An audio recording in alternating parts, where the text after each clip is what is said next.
Oke, Assalamualaikum warahmatullahi wabarakatuh. Selamat datang di Study Cube, sebuah ruang inspirasi untuk berbagi dan belajar mengenai hal-hal matematika. Pada kesempatan kali ini, kita akan sedikit membahas mengenai peluang dari suatu kejadian. Nah, pertama kita akan membahas mengenai peluang atau dasar dari suatu peluang.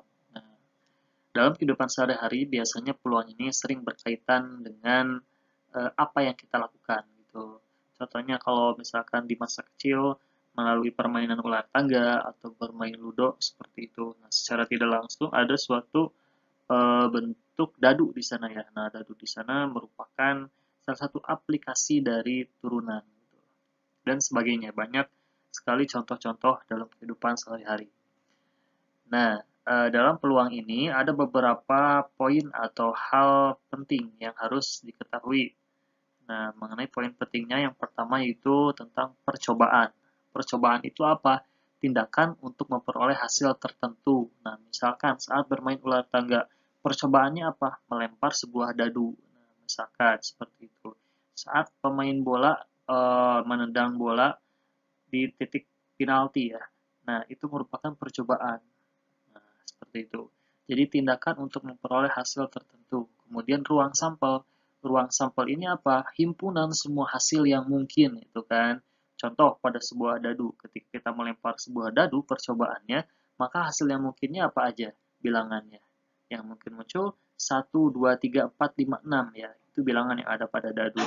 Contoh lagi, kalau misalkan seorang pemain bola ingin mencetak gol, kemungkinannya ruang sampelnya apa? 2, masuk atau tidak, gitu kan. Nah, seperti itu. Selanjutnya titik sampel. Titik sampel ini apa? Gitu kan ya. Apa sebenarnya perbedaan dengan ruang sampel? Nah, kalau titik sampel ini setiap anggota di ruang sampel, jadi masing-masing satu-satunya, gitu kan. Kalau tadi dadu itu semua himpunannya, ruang sampelnya itu semua himpunannya 1 sampai 6. Nah, kalau titik sampel ini hanya setiap anggotanya. Jadi misalkan saat dadu dilempar muncul angka 1 gitu kan ya. Nah, titik satunya itu merupakan titik sampel gitu. Misalkan pemain bola menendang mencetak gol. Nah, gol itu merupakan titik sampelnya. Kemudian ada banyaknya titik sampel atau dimisalkan dengan NS gitu ya. Banyak titik sampel itu.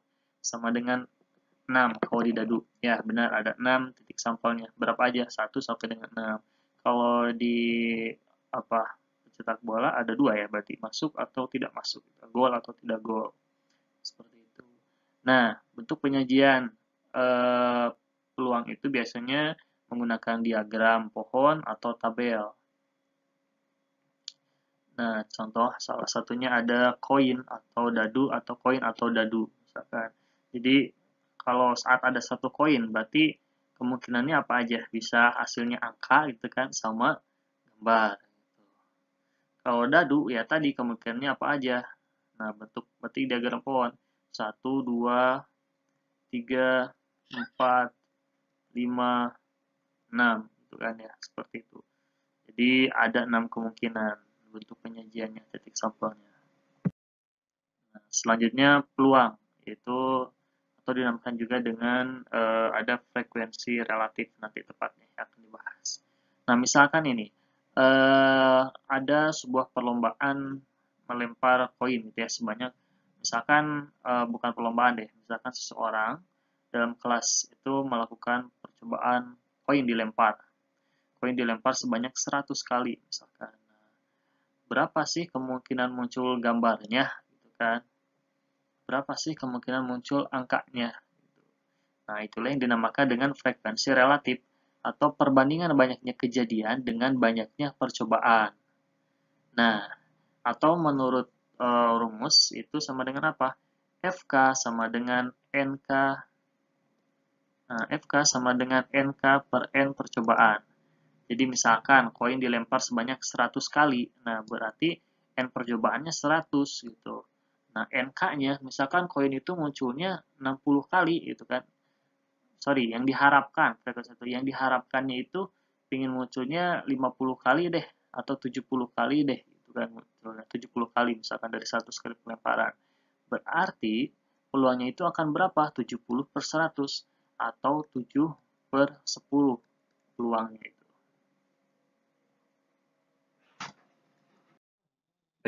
Selanjutnya mengenai peluang, yaitu lebih tepatnya frekuensi relatif. Masih melanjutkan yang tadi, kita masuk ke contoh sebuah kasus atau permasalahan.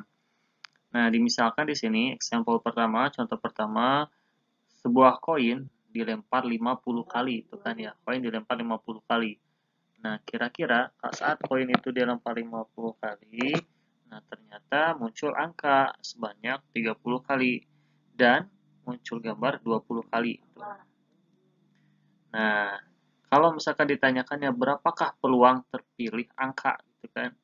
Nah, berarti ketika dilemparkannya 30 kali, nah itu dinamakan dengan titik sampelnya ada 30. Nah, dan kemudian sebanyak berapa kali pelemparan? 50 kali pelemparan, gitu kan. Nah, itulah yang dinamakan dengan NS-nya, gitu kan ya, atau ruang sampelnya. Sehingga nilai suatu peluang itu apa? Peluangnya dari peluang angka berapa? 30 per 50. Ya, 30 dari yang angka munculnya 50 dari banyak semuanya, gitu kan. Banyak percobaannya. Nah, kalau yang ditanyakannya berapakah peluang muncul gambar, berarti berapa? 20 per 50, gitu kan. Seperti itu. Nah, contoh yang kedua, misalkan di dalam sebuah kantung terdapat 10 bola merah dan 10 bola biru. Ambil satu bola satu persatu sebanyak 10 kali. Muncul bola biru 7 kali, muncul bola warna merah 3 kali, gitu kan. Nah, oke, maksudnya gini, yang ditanyakan, berapakah misalkan yang ditanyakan peluang terpilih bola berwarna merah, gitu kan. Nah, karena di sini muncul warna merahnya itu 3 kali, berarti dari 10 kali pengambilan bola, maka berapa peluangnya? 3 per total bolanya 10, jadi 3 per 10. Seperti itu. Kalau misalkan ditanyakannya peluang muncul bola biru, ya 7 per 10. Nah, selanjutnya, example ketiga, melihat data dapat menentukan peluang suatu kejadian. Jadi kita melihat peluang dengan kita menentukan suatu peluang dengan melihat datanya, gitu kan ya. Nah, misalkan saat melihat statistik sepak bola, melihat berapa kali sih suatu tim itu menang atau kalah, gitu kan. Nah, inilah atau sama saja dengan peluang empiris itu di sana. Atau frekuensi relatif. Jadi frekuensi relatif itu sama dengan peluang empiris, gitu ya. Nah, misalkan ada statistik pertandingan nih antara tim A dan tim B, gitu kan ya. Dimana dari 10 kali pertandingan, tim A 4 kali menang, tim B 5 kali menang, dan 1 kali seri. Nah, jika yang ditanyakannya, berapakah peluang tim B untuk menang? Karena tadi 5 kali menang dari 10 hasil kali statistik, berarti 5 per berapa kali total pertandingannya 10. Nah, jadi 5 per 10 atau 0,5, itu kan ya. Atau dengan peluang setengah atau 50%-nya dia pasti akan menang, gitu kan. 50% lagi berarti peluang tim A untuk menang, gitu. Nah, oke, 50% lagi, sorry, 50% lagi, karena di sini tadi seri, berarti bisa kemungkinannya dia untuk A menang atau seri. Gitu. Nah, kalau ditanyakan ya berapakah peluang tim A menang, ya udah 4 per 10 aja, gitu kan. Berarti 4 bagi 2, 2, 10 bagi 2, 5, itu kan, atau 2 per 5 peluang itu. Kalau serinya ya berarti 1 per 10-nya. 0,1 dia akan seri. Nah, oke. Oke, nah contoh membuktikan peluang itu bahwa antara 0 dan 1 gitu kan ya. Saat pertandingan tidak mungkin